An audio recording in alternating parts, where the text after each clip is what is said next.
नमस्कार, मी प्रभाकर लोंढे, खडतर प्रवास वर्तमानपत्राचा तथा खडतर प्रवास यूट्यूब चॅनलचा मुख्य संपादक।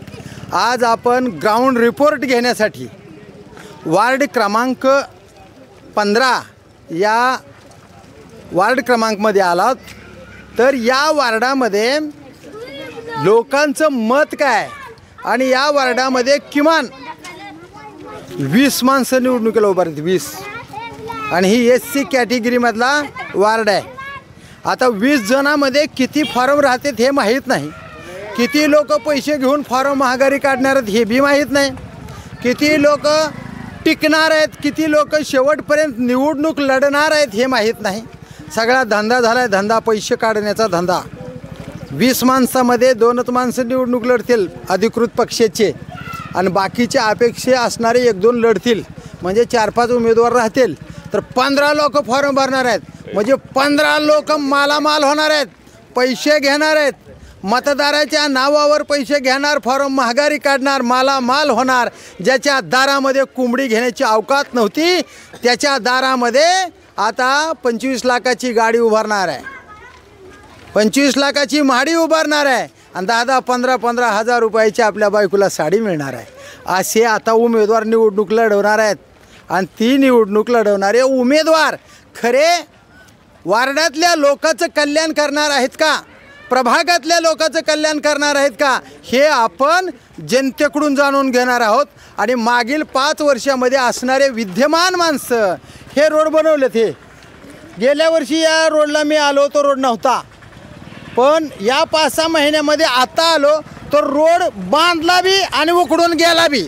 आता काय काय गबाळ, किती महिने झाले? 4 महिने झाले, फक्त 4 महिने रोड महिन्यामध्ये झाले। हा, येता जात आहे, आता माणूस टू व्हीलर जाणार, आता पायी फिरायला लागलाय या रोड मुळे। हा, दिसतोय का हा रोड? बघा ही नाली दाखवा, हे बघा तुडुंब नाली भरलेली आहे, आणि रस्ता किती आहे? हे 20 फुटाचा, राहिला किती आता 7 फुटाचा आहे, यामधून 4 व्हीलर सुद्धा जात नाही। 20 फुटाचा रस्ता राहिला 7 फुटाचा, हो, आणि रस्ता 20 फुटाचा केला काय फुटत अलीकडे आला, संपला रोड, जाम झाले। 20 फुटाचा रस्ता केला म्हणून पैसे हाणले, हो, बिल उचलले, खाल्ले।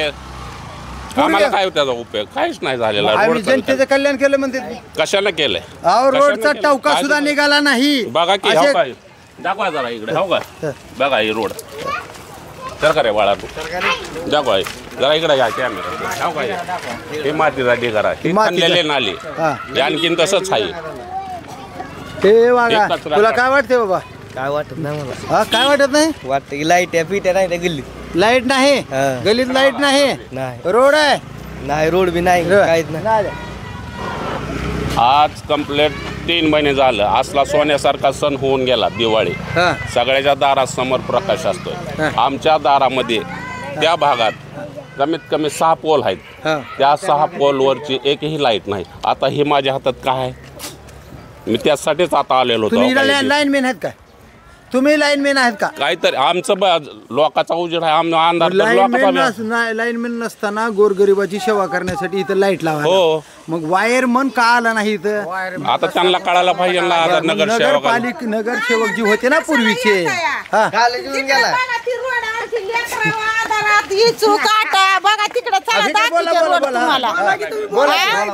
नाली काढत नाही, ती रोड करतो म्हणला अशोक पेट्यानं करतो, आता बिल निघल्यावर ही निघल्यावर म्हणला केला नाही रोड। काचासारखे रोड बनवले म्हणून सांगितलं की त्यांनी, लेकर पडते ते रोड काचासारखे बनवले नाही, ते 6-6 महिने नाली काढत नाही। तुम्ही काय म्हणतोय ते म्हणतात की आम्ही काचासारखे रोड बनवले, केलं तर ये म्हणा बोलायला आम्हाला। आणि आता निवडणुकीला उभारले ते लोक, देते ती घ्या आता निवडून।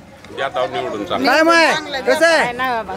6 महिने झाले लाईट नाही, त्या अंधारात आहे गली 6 महिने। अहो आता 15 जण इथं उभारले निवडणुकीला, आणि आपलेच माणसं आहेत 15 जण। काय करायचं आहे माणसं असं नेंबर म्हणून आपल्या समाजासाठी आम्ही जीव देणारे कार्यकर्ते देतात, लोकांचा जीव घेतात, समाजाचे आहेत की ही सगळेच लोक ह्याच वार्डात आहेत।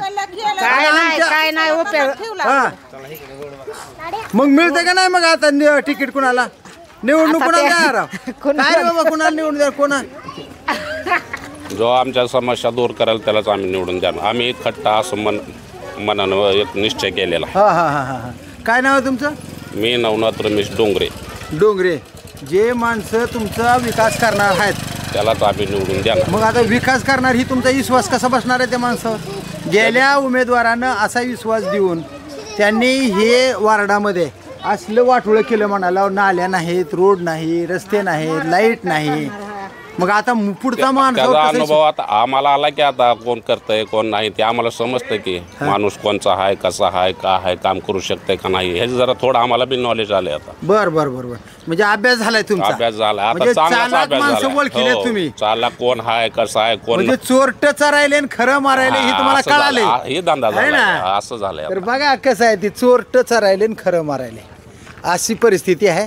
मागील 4 महिन्यामध्ये केलेले रोड उखडून गेलेत, पण तरीही नगरसेवक होण्याची हाव होत नाही आणि नगरसेवक होण्याची हाव सुटत नाही. मीच नगरसेवक होणार, आम्ही 15 जण आहोत, आम्ही 16 जण आहोत, आम्हीच गल्लीचा विकास करणार अशी परिस्थिती आहे. बघूया या मतदार राजाचा विश्वास कोणत्या इमानदार उमेदवारावर बसणार आहे आणि कोण तो इमानदार उमेदवार आहे ते आता पाहणार आहोत आपण या 2-4 दिवसातच. या 5-6 दिवसामध्ये तिकिटाची छाननी तिकीट मिळणार आहे. 26 तारखेला तिकीट राहणार आहे, त्यांना चिन्ह मिळणार आहे. शेवटपर्यंत कोण लढणार आहे हे बी आपल्याला बघायचं आहे. आणि खरं म्हणलं तर आजच एक शिक्षकांची बैठक झाली. त्या बैठकीमध्ये याद्यामध्ये या वार्डामध्ये दुसऱ्याच वार्डातले नाव आहेत. याद्यामध्ये 2-2, 3-3 नाव आहेत, 3-3 ठिकाणचे, आणि ते 3-3 ठिकाणी मतदान करणार आहेत. आणि म्हणून शिक्षकांनी, वरिष्ठ अधिकाऱ्यांनी त्यांचे आता शपथपत्र लिहून घ्यायला चालू केले की आम्ही एकाच केंद्रावर, बूथ केंद्रावर मतदान करणार आहोत, बाकीच्या ठिकाणावर मतदान करणार नाही असं आम्ही शपथेवर लिहून देणार आहोत. अशा पद्धतीचं शपथपत्रसुद्धा लोकांनी लिहून घेतलेलं आहे. तर बाहेरच्या वार्डातलं आपल्या वार्डात आलेलं मतदान जे आहे त्या मतावर ही उमेदवार निवडून येणार आहेत. तर बाकीच्या वार्डातले मतदार आले तर त्यांचं मतदान करू देऊ नका, एवढी ताकद वार्डातल्या मतदाराने ठेवावे. आपल्या वार्डात दुसऱ्या भागातले माणसं मतदान का करतात असा विरोध करा आणि त्याला कसल्याही परिस्थितीमध्ये मतदान करू देऊ नका. तरच तुमच्या वार्डाचा, प्रभागाचा विकास होणार आहे. नाहीतर तुम्ही असंच अजूनही असंच दारिद्र्यात जीवन जगणार आहात. बाबांनो, तुम्हाला मतदार बांधवाला फसवण्याचं काम लोक करतात, त्यांच्यापासून सावध राहावा आणि योग्यच उमेदवार, तुमच्या वार्डाचा, प्रभागाचा विकास करणाराच उमेदवार निवडून द्या. असंच आज जनतेतून, प्रशासनातून आव्हान होत आहे. तर बघूया येणाऱ्या काळामध्ये तुम्ही तुमच्या भागाचा विकास करणारा कोणता उमेदवार तुम्ही निवडून देणार आहात ते पाहूया. येणाऱ्या काळातच मी प्रभाकर लोंढे, खडतर प्रवास वर्तमानपत्राचा तथा खडतर प्रवास यूट्यूब चॅनलचा मुख्य संपादक. या चॅनलला सबस्क्राईब करा, शेअर करा, लाईक करा, बेल आयकॉनचे बटन दाबा आणि आपल्या विकासासाठी जे काम करणारा उमेदवार आहे असेच चांगले उमेदवार पाहण्यासाठी, चांगला विकास करणारे उमेदवार पाहण्यासाठी खडतर प्रवास यूट्यूब चॅनल सबस्क्राईब करा. धन्यवाद. धाराशिवकर. जय हिंद, जय महाराष्ट्र.